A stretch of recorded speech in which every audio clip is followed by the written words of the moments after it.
What's going on, everybody? Today I'm going to do something a little bit different, which I hadn't made too many videos already anyway, but I feel like it's necessary that I come out and talk a little bit about my faith, and I'm going to talk a little bit about addiction. I'm mounting a deer right now, so y'all have to bear with this. This is what I do, and it's where I feel the most comfortable, so I figured if I'm going to talk about this publicly and put it out there, then I need to be where I'm the most comfortable so that I'm going to be the most honest. If I break down, you'll just have to forgive me because this means a lot to me. And especially recently, my faith has been so necessary to keep me going. Not so much physically, but mentally. It's been tough, and it's been trying. It's just showed me a lot of what I thought I knew was wrong about the world, about different friends, about family. But anyway, before we start on this deer, I want to start out when I was 12 years old. I don't know if y'all have ever been to Judgment House, but one of my good friends, one of my best friends at the time, Matthew Davis, he invited me to go to Judgment House with him. Me and him lived right down the road from each other, and we used to spend every other day we'd be shooting 22 rifles and going fishing in little ponds by the house, that sort of thing. He was within, bicycle drive up the road. And one day he invited me to come to Judgment House with him at the local church. And we went through Judgment House, and that evening, or that afternoon, together, when it ended, both of us together, they asked if anybody wanted to learn how to receive the Lord into their heart. And Matthew and I both decided we would go in there and speak with the lady that was there. She brought us to this little room by ourselves and talked to us and told us a prayer to pray. And we got down and we prayed. And both of us on that same day got saved and received the Lord into our hearts, which was one of those moments when you're a kid. It's like it was yesterday. I remember a lot of stuff from my childhood, but that day, I remember specific details. It was very important. I've still got they gave me a little card showing that I had, dedicated my life to Christ and all. It's got the date and time and all on it. I've still got it in my Bible today. Every once in a while, I like to look back at that just to remind myself why I'm here. But anyway, skip forward to the present. A lot of y'all already know. Most of y'all don't know the details, but you kind of know what happened. February the 12th, 2 days after deer season, I had to go to the hospital. My heart had gotten out of rhythm that morning. I'd been riding my stationary bike, doing a little bit of exercise, thinking that I was getting healthy. And my heart got really bad out of rhythm. So I told Christy I thought we needed to go to the doctor. And had it looked at, let him check it out. So I was so non-concerned that I actually shaved and took a shower before we left. We got dressed and I rode up to the doctor's office. Didn't go to the hospital. The doctor told us that when he listened to my heart, he thought maybe it was a murmur, but he was concerned and wanted us to go on to the emergency room and have them do an echocardiogram. So we rode over to Coleman Hospital, and they took me back in the room, did the echo, and about halfway through the echo, the girl told me just to lay really still and try to stay calm, and she left the room, in a hurry. Kind of made me a little nervous. Well, when they came back, they took me and put me in a bed, put an IV in both arms, and wheeled me into a room full of doctors and nurses as they stood there staring at me, leaning against the wall. I didn't know what was going on. The doctor went and got Christy, brought her into the room, and told her that he wasn't sure exactly what was wrong, but that he couldn't hardly see my heart in the scans because there was a cloud of blood surrounding my heart. He said my heart somewhere had torn, possibly my aorta, and that I was bleeding out internally. I had zero pain, no shortness of breath. My heart was just a little out of rhythm. I was just up there to see what was going on. If it was AFib or something, I wanted to make sure I got it fixed before I passed out. I told Christy I didn't want to have to call an ambulance or try to drag me through the house, So anyway, they informed us that they had a transport coming. And Christy immediately was like, well, an ambulance? And he said, yeah, he's got to be taken to UAB right now for emergency open heart surgery. And our jaws just dropped. We didn't know what to do, what to think. Doctor told us that I needed to be airlifted immediately, but the weather was horrible. It was kind of a bad thunderstorm, and it was just too dangerous. to fly. So they told us they was going to leave us there for a few minutes, basically to tell each other we loved each other and spend some time together before I had to go into surgery. So they left the room. Immediately all this stuff started coming to my mind. My Robinhood password, my bank account statement passwords, 401k passwords, my gun safe combinations, all this stuff that you never think about, that you kind of take for granted, that you just assume, if she ever needs it, I can open it for her, or I can tell her what the password is. Well, I told her, I was like, you got to get a pen and a piece of paper, you got to write this stuff down. The night before, I'd had some buddies over here at the house, brought me a whole bunch of deer heads after the season had ended. And we'd had a few beers, and sitting around cutting up, and all those deer I had left out to fall were all in this shop. I had 14 or 15 total that had to be caked out, put in the freezer. And I'm about to go to surgery. I'm about to head to UAB. So she had to call my buddy Chad Trammell, who was an excellent friend at that moment.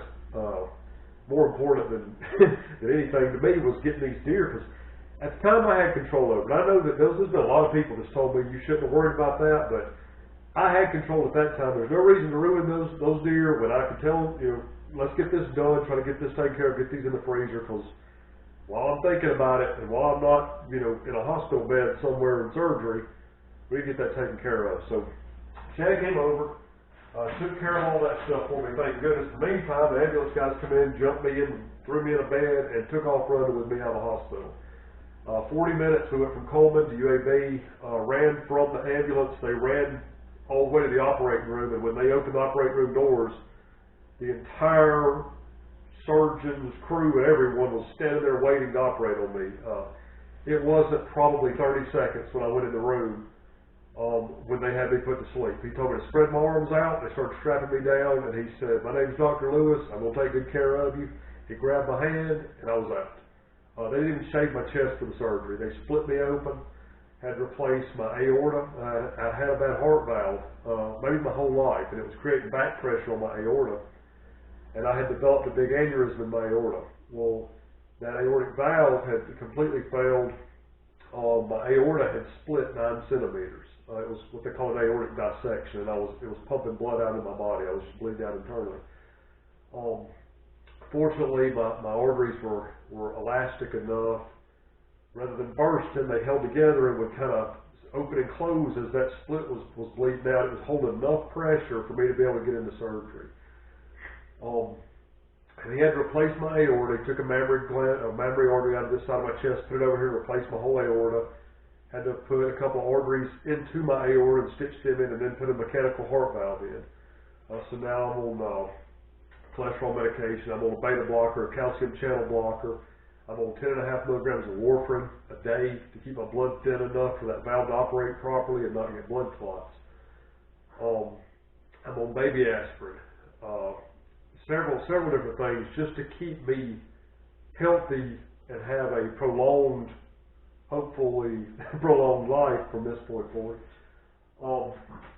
Now, one thing that I got from all of this, when I woke up from surgery, it was maybe the happiest moment of my life.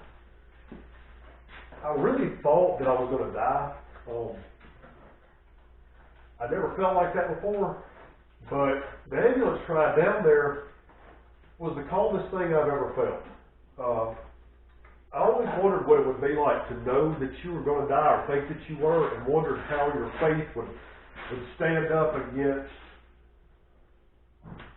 the reality of you dying, especially if you weren't going to die suddenly and unexpectedly. I had time to think about this on the way to the hospital, and to my surprise, and fortunately, I actually was extremely calm. And even though I got saved when I was 12 years old, at that moment in that ambulance, and after I woke up from surgery, when I really had time to think about what had gone through my head, I realized that for the first time in my life, I had felt absolutely out of control with my life. I had zero ability to control what was going on. I had no way to fix the situation or to make myself safe. And as I was riding to the hospital, told God, if it's time for me to go, then let's go. If it's time for me to stay, if you're going to get me through this, then just be with the surgeon and his team, and keep me safe through this. But I had no control. I didn't feel scared. And the weird thing is I've never felt more peace in my entire life because I didn't have to make a decision. At that point, the only decision I had was to accept that I couldn't solve the problem. So anyway, we went down there and had the surgery. Woke up, smiled at Christy. They called her, told her to come in there. I smiled at her. First thing out of my mouth, the surgeon told her to be prepared that there's a possibility I could have had a stroke or some kind of damage from the anesthesia. I was out for 10 hours. The surgery itself lasted 6. But she said when I woke up, they called her in there. The first thing I did was smile at her. And she asked me how I was doing. She said the first thing I told her was that I had one deer hide in some pickling solution that I'd forgotten to tell Chad about, and it needed to go in the freezer. So she said she knew at that point that I was okay. All that said, something that's weighed heavy on my heart since then, I said I was going to talk about addiction. I've never had any drug addictions. I've never been addicted to alcohol. I've drank a lot of beer in my life. I ain't gonna lie to you. I've drank a lot of alcohol. All socially. I don't sit around and drink at home, by myself. I rarely even kept beer at the house. But my addiction is this right here. That right there. And, we joke around about how, deer hunting, turkey hunting, fishing, the outdoors. I mean, it is truly an addiction. And it is the most fun. I mean, to me, it doesn't get any better. I mean, you can't, in my life, I couldn't imagine a better life for myself than doing this work and being able to enjoy the outdoors the way I do.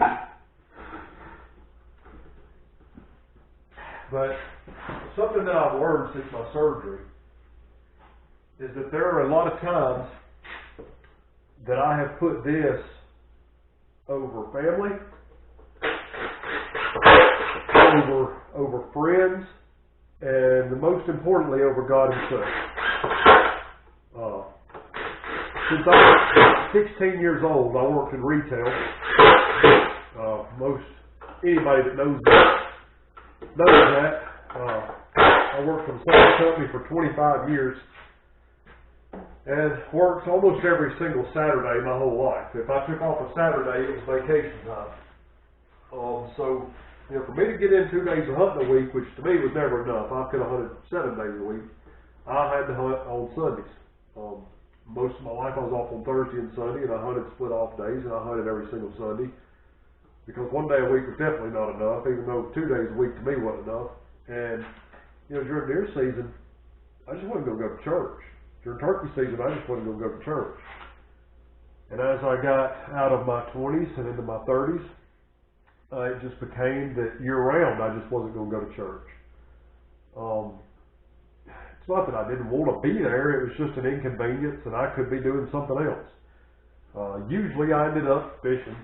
If it wasn't deer or turkey season, I ended up fishing rather than going. And still to this day, I do not go every time that the doors are open, and every time that I need to go, even on Sundays. There's a lot of days that I make an excuse or decide that it's something else is more important. And that's something I've got to deal with between myself and God. But something that really began to bother me after I got home, my brother and his wife Lisa, my brother Barry, they came to my house. When they heard about what had happened, they jumped in the truck, headed straight to Coleman, and went straight to UAB, and came to the hospital, and sat there, with me. And once they got a hotel room in Birmingham, immediately once I got released and come to the house. They came to the house, and one day, just out of the blue, Barry had turned on the remote service for his church. It was Sunday morning, and they just could not stand the fact that they weren't at church. I mean, you could tell that they were insistent that we were going to watch the church service there in the living room with me. My mom had stayed. She came up to the house and stayed with me about a month after I came out of the hospital, maybe longer than that. I don't even remember now. Might have been 2 or 3 months. But he turned that on, and we sat there and watched that service. And once it was over with, it just kind of came into my mind. It kind of hit me that Lisa, back, honestly, I don't even know the date. It was probably 9 years ago, maybe, between 8 and 10 years ago. Barry and Lisa were adopting a child from Russia, and they came to Russia twice to go visit the child and you know, have their paperwork done and all. Well, when they flew home the second trip, that night, after they got off the airplane, in the middle of the night, Lisa got up and told Barry she wasn't feeling well. Started toward the bathroom and fell on the floor and started vomiting. Went unconscious. Barry called the ambulance, and she had had a massive stroke at the base of her brain. She went to the hospital and came through. She's still alive and doing great now. Still has a few, you know, motor mechanical issues, but all in all, I mean, miracle recovery. But something that I had come to the realization of, Lisa was in the hospital for months after that stroke. The night it happened, Barry called me. It was maybe 2 in the morning, 2:30 in the morning. It was middle of the night. I had taken off that week to bow hunt. I had about a 140-inch 10-point on camera. It was right around the first of bow season when all this happened, one of the first week or two of bow season. And they were in the hospital with Lisa possibly about to die. My brother, so stressed out with anxiety, didn't even know what to do. He's got a child in Russia that he's scheduled to come pick up in a few weeks, and now his wife may not survive. Well, Christy told me, she said, you know, in the morning, she said, "You want to drive on down to Dothan? You want to leave now and going down there?" And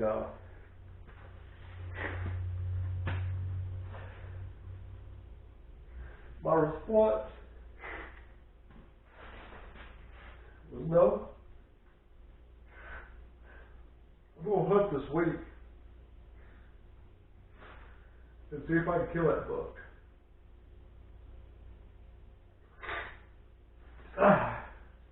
Sorry, guys. Pull this together. I said, I'm going to try to kill that buck for a few days. If it comes, you know, Thursday, Friday, and I haven't killed it yet, we'll go on down there, you know, and see Lisa and Barry. So I did. I hunted. I sat in my stand for 5 or 6 days and cried. Never did see a deer the entire week, which was well deserved. Worst week of hunting I think I've ever had in my life, and I deserved every second of it. But I had taken vacation, and that vacation was hard to come by. And it was limited, and I had a big old buck on camera. And at that point, that was more important to me, because Lisa was still alive. Barry was with him, my dad, my mom, they were down there, you know. Wasn't going nowhere. Wasn't nothing I could do about it anyway. You know, I couldn't change the situation. I just go deer hunting. I'd go see her when it was convenient for me. Well, after we watched that church service in my living room, I told Barry and Lisa that story. And let them know the importance of the fact that they were there when I had not been. And I learned a lot about myself thinking about that story and then having to tell them about it. Because I honestly, I never realized that it had gotten that bad and did not even realize it would happen. After my surgery, my value of life changed.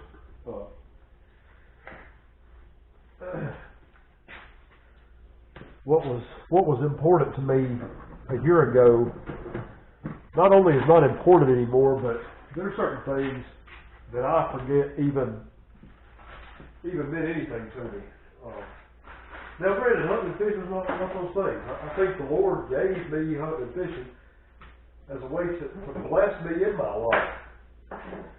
But I also feel like a lot of what has happened to me was His way of telling me that that's not what's important in this world, especially in this eternity.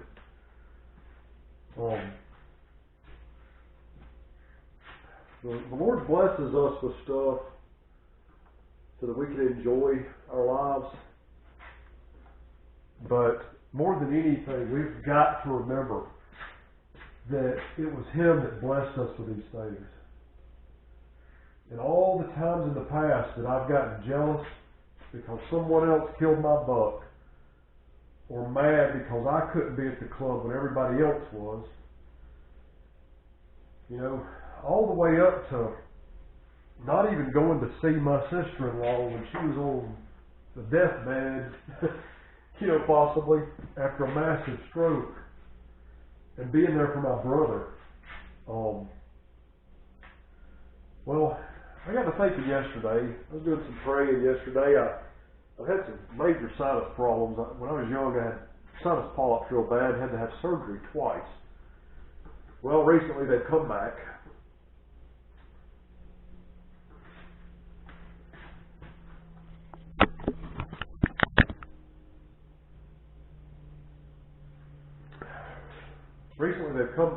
And I had a doctor's appointment yesterday to get that looked at, figure out what we need to do, see if I need to have surgery again or what, Well, he informed me that he wanted to do some allergy shots. I had to take them when I was young, and he wanted to start that over again. Well, he found out that I was on a beta blocker, so I can't have allergy shots. So then he decided, we may just have to do surgery. And he found out I was on warfarin and had open heart surgery. He said that the risks involved in taking me off warfarin did not outweigh the risks of what might happen to my heart valve because of the incorrect operation or rhythm that it could cause. So we decided to just go on he's put me on some nasal sprays and we'll see what happens. And for the second time this year, I've gotten that feeling of I've exhausted all of my capability of fixing a situation. I'm going to have to just rely on God and trust what He wants to happen to me to happen. It's a very hard pill for me to swallow. That's what I struggle with most in my life more than anything, is being able to let go. Sunday morning in the church service, something just came over me, and I felt like I needed to put this out there and not only give my testimony, but let folks know that there are so many things that you can struggle with that most people don't look at as being necessarily bad things, but the devil knows how to take our blessings that God has given us and almost make them take our mind off of God Himself. I'm no Bible scholar by any means, and I'd love to be able to quote scripture on all of this, but I can't because I don't know the Bible like I should. And I'm not going to even dare try to misinterpret what the Bible says or misquote, but I do know that the devil has used my love of hunting and fishing against me when it comes to my love of Christ and against myself with what I should do with my family and for my family. the more I got to thinking about that at church the other day, it reminded me of that story about Barry and Lisa, and how I kind of wanted to make that public information, let everybody kind of know what happened, because I was so ashamed of it that it just feels better to get it out there, let people know the power of God and the power of Satan, to be able to learn to watch out for that, and how to make sure that you've got God fighting those battles for you. But I got thinking about another story that we're very ashamed of. It's the same way related. My mother, back, I guess it's been 10 or 12 years ago, I don't even know exactly when, she had some funny blood work come back at one of her regular doctor's visits. So they went and did some tests and ended up finding a little spot on her lung.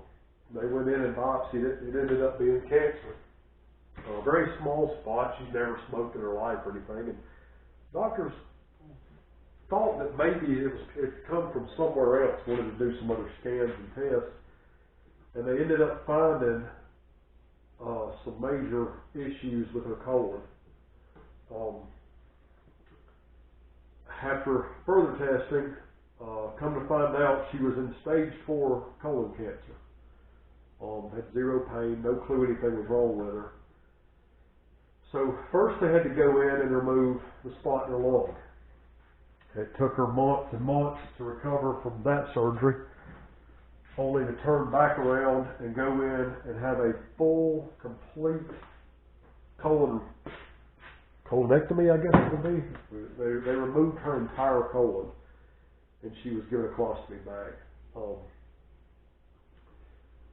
And in the meantime, had to be put on chemo treatments. Stayed sick for a year. Thanks to the good Lord, she is 100% cancer free, still to this day, and doing very, very well. But when she had her first lung surgery, I went and visited her in the hospital.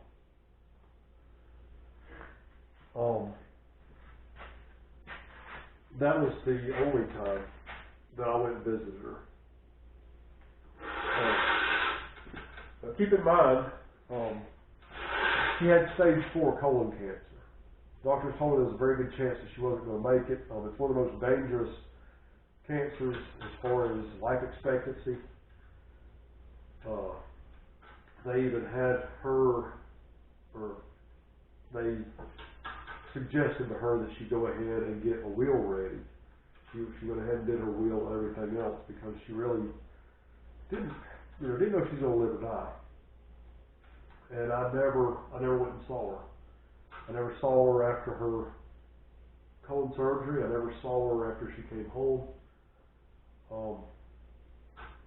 I was too busy. I had to work, and I wasn't going to take off work and ruin vacation for the vacation I was saving for deer season and turkey season.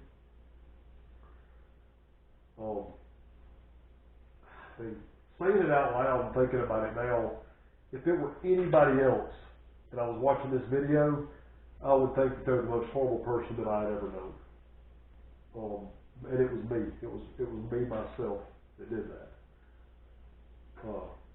And in my sinful nature and my selfishness, the devil hid those feelings from me. I didn't even realize until after I almost died that I had even been in the wrong for doing those things. And all of it started rushing into my mind. So anyway, I just wanted to share all of that, and kind of just put out there the fact that all these things that we do in our everyday lives, no matter how important you think they are, sometimes it takes that ride in an ambulance for you to realize that everything in 1 second can 100% come to a stop and not only end your life, but end everything that you thought to be real, that you thought to be the truth, and whatever future you thought you were going to have has just been taken away from you. And through my experience with what I went through, the things that went through my mind were not what I had expected. They were not feelings of anxiety and worry and all. It was, all I could think of was I had gone turkey hunting for the last time, and I had caught the last fish that I would ever catch. You know, I was thinking of, you know, I just now saw my wife for the last time. Like I might never be able to do anything again. Even if I survived, I didn't know what to expect. I mean, I don't have any buddies that's had open heart surgery that I've sat down and talked to, you know, about it. So even if I survived, I didn't know what I was going to be capable of doing. I didn't know if I would ever again be able to mount a deer head. You know, what I was going to do for work and for money. I mean, if I was going to have to be on disability or, you know, but most of all, you think of all of the things you did for the last time. And when I woke up from surgery, man, it was just this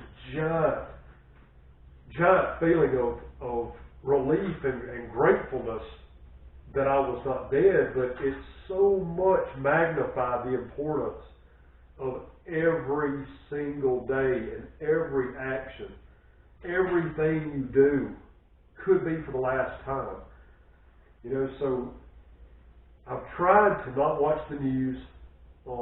I've tried to take a little bit more positive approach to social media. It's one of the reasons why I wanted to start this YouTube channel, was not only to be able to try to spread the word a little bit and use that platform, you know, to let people know the power of God and the love of Jesus, but also to show people this lifestyle that is so rewarding and so important to me, so that everybody can I don't know, get a look at what is possible in this life other than politics and, you know, whether or not you hate this person or that person on Facebook, or, you know, who's right or wrong when it comes to some race war, or, you know, it just never ends.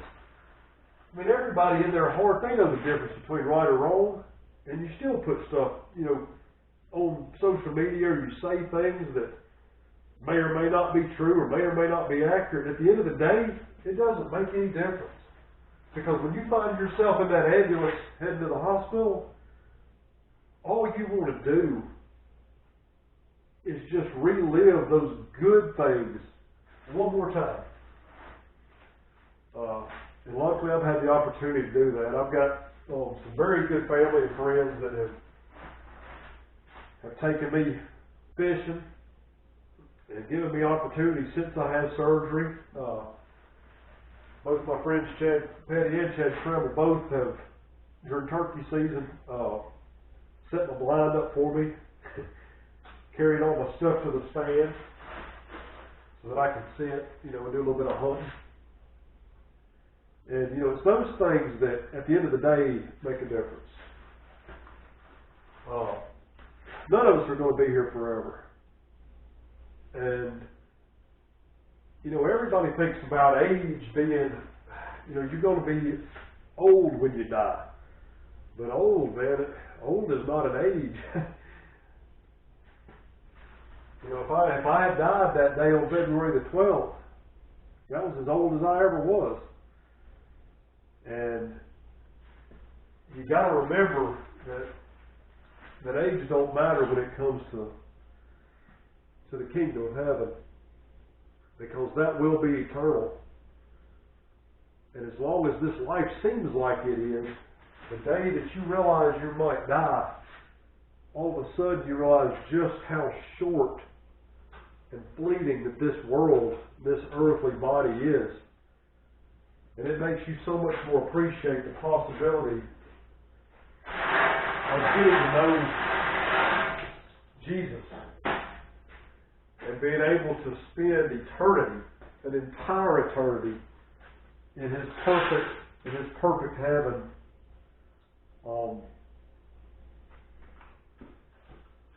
So anyway, I'm not going to talk a whole lot more about that. I just really wanted to put that out there. And something else I like to do is I've said several times, on Facebook and stuff, about how appreciative I am of all of my customers. And every year I'm appreciative of all my customers. I've quit my job this year and started doing this full time, and it has allowed me to live my dream. I've had a good life up until this point, never regretted, much of it. But being able to do this and spend day after day with people who live the same love that I do for the outdoors and for these animals, be able to talk about these stories and see their kids and what they've killed or whatever, it's really rewarding. But back to thanking my customers, there have been several people since all of this happened that have made an extraordinary effort to be kind to me and to help me through this. I bet I've had 24 people actually tell me to put their deer last. Not to worry about it. Get the deer done for people that don't know who I am and don't know the situation and don't know what happened. Get those done and get them back to them and put theirs last. Because I'm more important than their deer.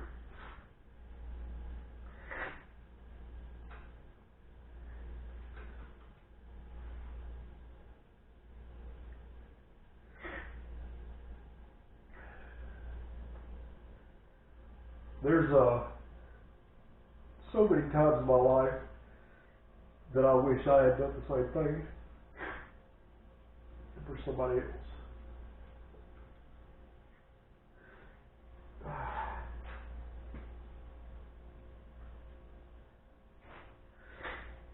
And I just want y'all to know how important that is. It's what's kept me motivated to do my exercises and get down here every day and work as hard as I can to get everything caught up and finished. It's allowed me to see into the hearts of a lot of people that I used to just consider customers and now I consider friends. I even had one guy that he offered to pay me more money for his deer head. And he said, after what I've been through,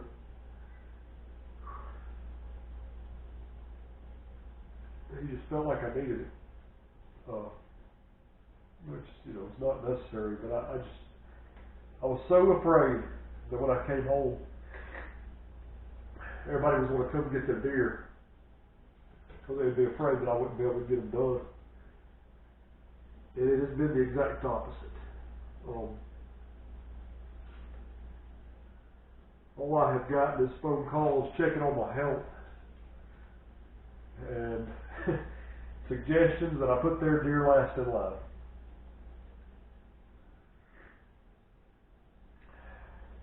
So, to everybody out there that's watching this, that's a customer of mine that has been kind to me, thank you so much. And I hope that God blesses your life in every way, because you have blessed mine. And seriously, guys, season's about to get open here in Alabama. I'm looking forward to it. I'm looking forward to the business and seeing everybody again. But please, while you're going, while you're waking up, getting ready to go, while you're making your plans and taking your vacations, do not ever think that this is more important than the kingdom of God. You will learn the hard way or the easy way that it is not. I'm going to tell you something. When God comes and gets you to show you how wrong you were, you're going to wish that you'd found out the easy way. Because it has been a scary year of God teaching me what's important. But now that I know, I want to share it. And I want y'all to share it. And if there's anything on this video that y'all would like to share, please do so. I'm not ashamed to put any of this out there. If y'all want to share the video or y'all want to tell somebody about it or have somebody watch it, I'm going to post it publicly. And if y'all have any questions about what God can do for you, just call me. And I can let you know what all has happened in this year that I haven't even talked about in this video, that has just been an ongoing just blessing of the possibilities that God brings to the table that you never ever would have thought were possible. Stuff that you are incapable of doing, He makes you capable. People that you thought were unable for you to love, He will show you how to love.